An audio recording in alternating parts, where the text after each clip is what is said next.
Bonjour, bonjour Internet. Mon nom c'est Markinson Beauville et bienvenue sur la chaîne qui fait la promotion de la création richesse. Aujourd'hui, on va voir quels sont les 5 livres de la Bible qu'il faut absolument lire si on veut avoir une fondation solide, spirituelle dans la gestion des autres entreprises.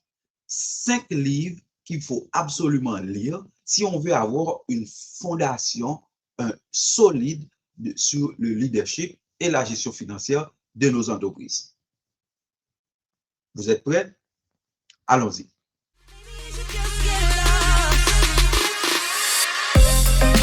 Bonjour, bonjour, je suis Mackenson Beauville, bienvenue sur ma chaîne. Ici, on parle de la foi, l'argent, l'immobilier, l'investissement et tout ce qui peut t'aider à créer de la richesse. Le premier livre, c'est la Genèse. Dans la Genèse, Dieu nous a donné un modèle, c'est-à-dire comment il a bâti d'abord un système et il a choisi un gestionnaire et après avoir choisi le gestionnaire, il a donné aussi la mission. Et non seulement il a donné la mission, mais aussi il a donné les conditions à respecter comme un contrat.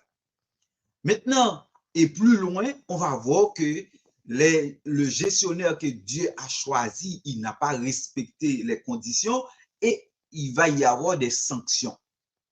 Maintenant, et l'autre chose que nous avons appris aussi au niveau de la Genèse, on a compris que Dieu a bâti le système, il a donné la place à un gérant et ensuite il a bâti toutes les ressources que le gérant a besoin pour gérer et pour vivre et au niveau du système. On parle du jardin d'Éden.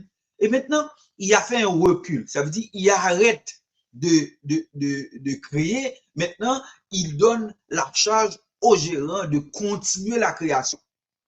Et maintenant, c'est nous qui sommes les petits-fils d'Adam, ça veut dire on hérite cette mission de continuer à créer à partir de la création que Dieu a déjà fait. OK? C'est-à-dire que nous avons hérité cette mission de la création que nous devons continuer à créer à partir de la création de Dieu. Dieu, lui, il a créé à partir de rien, mais nous, on va continuer à créer à partir de ce que Dieu a créé. Le premier livre qu'il faut absolument lire comme entrepreneur, c'est la Genèse. Et vous ne serez pas déçus parce que c'est un livre qui est rempli de conseils et de façons et de la structure que vous voulez mettre au départ dans votre entreprise. On va aller pour le deuxième livre. Le deuxième livre qu'il faut absolument lire, c'est le livre des Proverbes. Ça enseigne surtout la sagesse et l'éthique en affaires. Le livre des Proverbes est rempli de conseils pratiques sur la gestion du travail, l'intégrité, la diligence et la prise de décision éclairée. Il vous apprend aussi à éviter les pièges de la paresse, les dettes inutiles et de la malhonnêteté. Le verset clé qu'on a dans les livres de Proverbes, c'est « Un homme habile dans son ouvrage se tient auprès des rois. Et il ne se tient pas auprès des gens obscurs. » C'est le Proverbe 22, le verset 29. Et quelle est l'application pour nous qui sommes entrepreneurs? Il dit, soyez excellents dans votre travail, développez vos compétences et vous serez reconnus dans votre domaine. C'est-à-dire, il faut toujours viser l'excellence. Et même si des fois que la situation n'est pas bonne pour nous, mais la situation n'est pas bonne pour nous, n'est pas optimale pour nous, mais on doit toujours viser l'excellence. Et viser l'excellence comme entrepreneur, c'est-à-dire la satisfaction de la clientèle doit être au premier de notre valeur. C'est-à-dire, le livre des Proverbes, c'est un livre à lire absolument, c'est-à-dire, et vous serez émerveillé par le contenu de ce livre dans la Bible et ça va vous être utile. Le troisième livre qu'il faut absolument lire dans la Bible, c'est le livre de Néhémie. Et et le livre de Néhémie nous enseigne sur le leadership et la gestion de projet. Néhémie était un bâtisseur visionnaire. Et Néhémie avait entrepris un grand projet de reconstruction dans le mur de Jérusalem en organisant des équipes et en restant focalisé sur sa mission et malgré les oppositions qu'il avait trouvées sur sa route. Et un verset clé qu'on trouve dans Néhémie, c'est le Dieu des cieux nous donnera le succès. Nous, ses serviteurs, nous nous lèverons et nous bâtirons. Je reprends pour vous, le Dieu des cieux nous donnera du succès. Nous, ses serviteurs, nous nous lèverons et nous bâtirons. Vous devez dire ça pour vous-même comme entrepreneur. Le Dieu des cieux nous donnera le succès et nous, comme ses serviteurs, nous nous lèverons et nous bâtirons. Dis cette parole sur vous-même, sur votre entreprise. Le Dieu des cieux nous donnera le succès. Nous, ses serviteurs, nous nous lèverons et nous bâtirons. Le Néhémie 2 et le verset 20. Et quelle est l'application pour nous qui sommes entrepreneurs?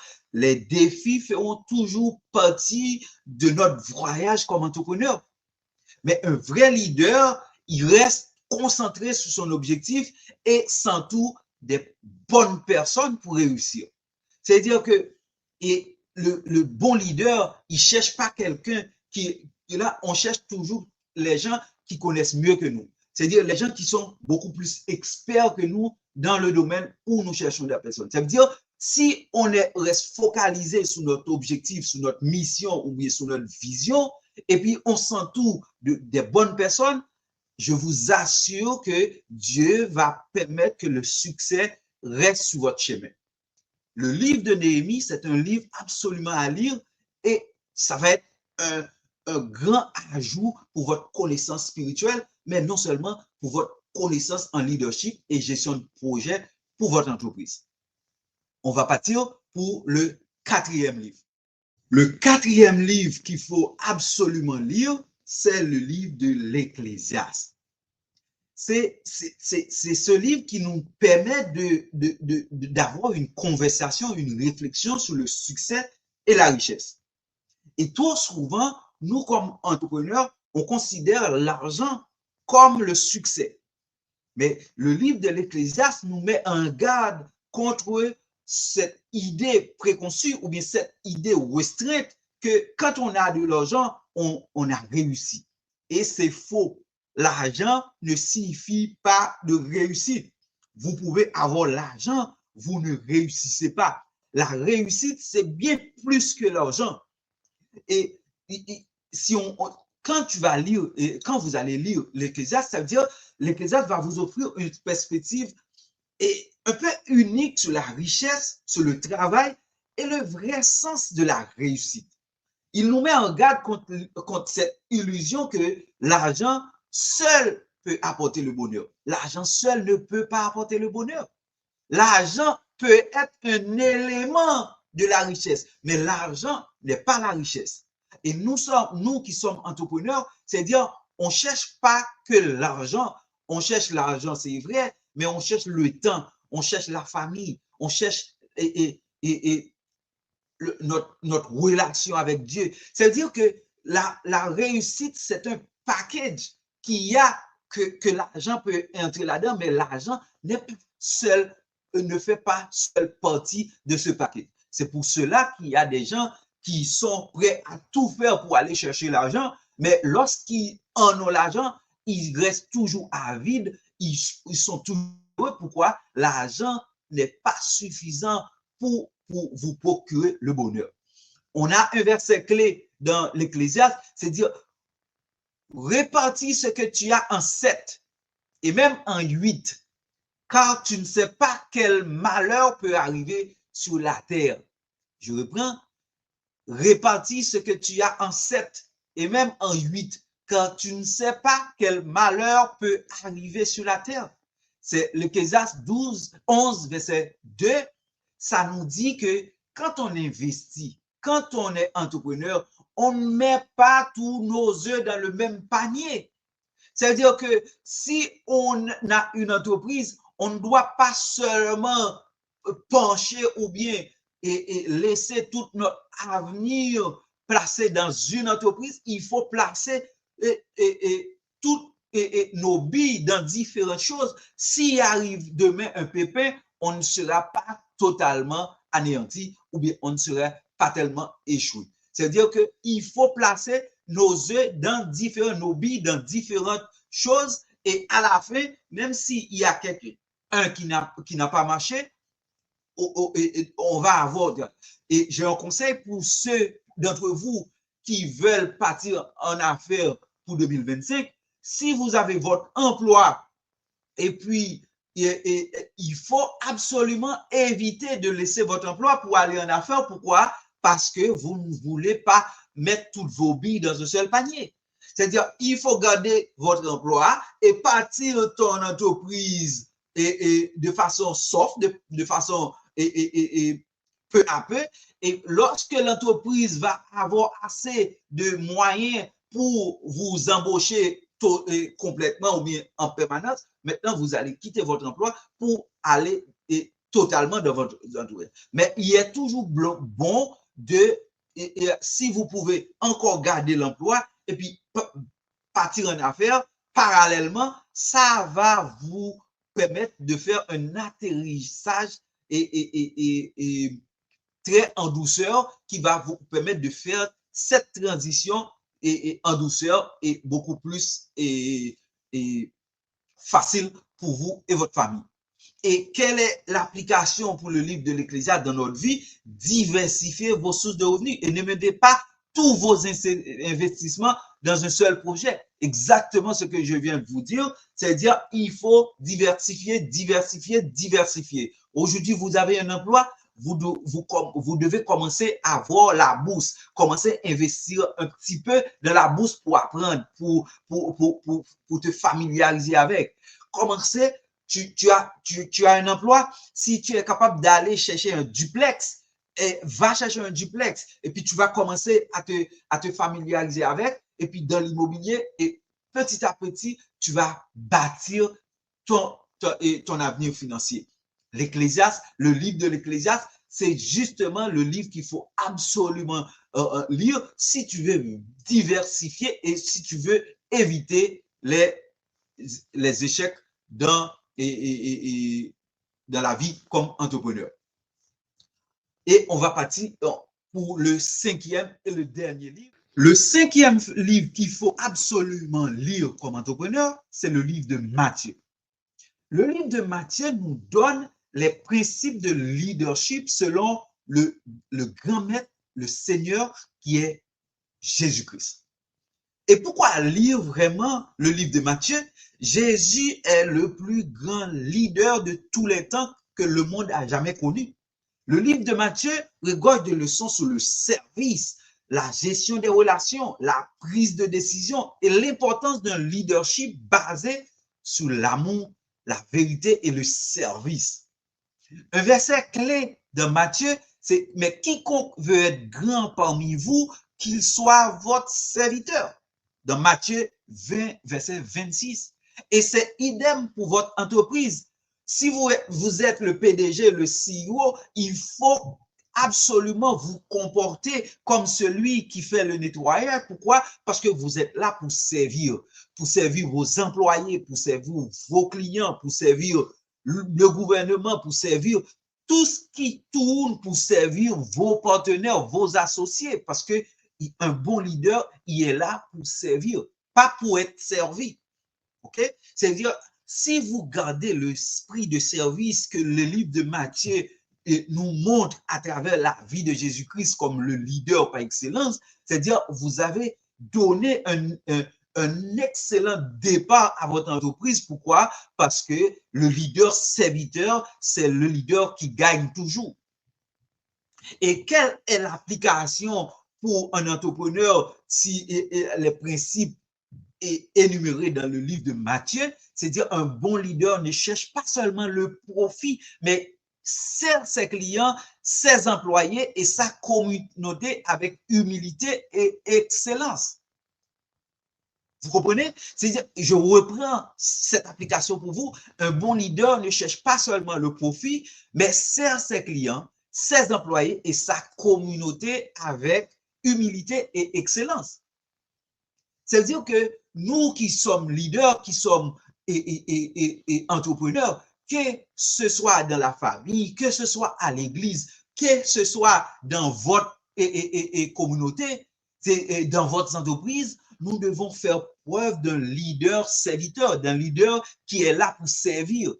Et je dois vous dire que très souvent, on ne prend pas en compte que même si vous êtes un leader à l'église, mais les fidèles sont vos clients.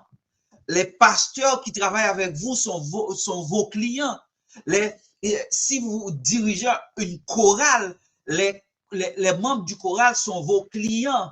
Et ça veut dire, si vous avez un comité, un département dans lequel vous travaillez, les collègues qui sont dans vos clients, ça veut dire, ils sont des collègues, ils sont des partenaires. Ça veut dire, on doit les traiter en tant que tels. C'est-à-dire, si on lit le livre de Matthieu, ça va nous donner tous les principes qu'on doit utiliser pour gérer nos clients, nos partenaires, nos collègues, nos frères et sœurs avec le leadership, avec, ça veut dire intégrité. C'est-à-dire, on n'est pas là pour chercher le profit en tout temps, mais on est là pour servir des gens que Dieu a mis sur nos chemins. C'est-à-dire, chaque personne qui se trouve sur votre chemin, qu'il soit à l'église, qu'il soit dans votre entreprise, qu'il soit dans votre communauté, qu'il soit dans votre société ou partout où vous passez, c'est des gens que Dieu a mis sur vos chemins qui attendent des services en retour. Et Dieu vous a mis sur leur chemin pour leur servir. C'est-à-dire, on doit partir de ce mindset-là que nous sommes là pour servir et quelles que soient les personnes qui se trouvent sur nos chemins, ils sont là pour bénéficier de nos services. Alors, le livre de Matthieu, c'est le livre par excellence qu'il faut lire en matière de leadership, en matière surtout de leadership serviteur, qu'on a toujours parlé à l'église, mais très souvent, on reste très théorique, mais dans les faits, on le vit pas. Alors, pour cette raison, je vous conseille comme entrepreneur de lire le livre de Matthieu, mais garde ça comme un livre qui vous apprend comment servir les clients dans votre entreprise, dans votre organisation, dans votre église et partout où vous passez. Et on va profiter pour conclure, ces 5 livres bibliques sont de véritables trésors.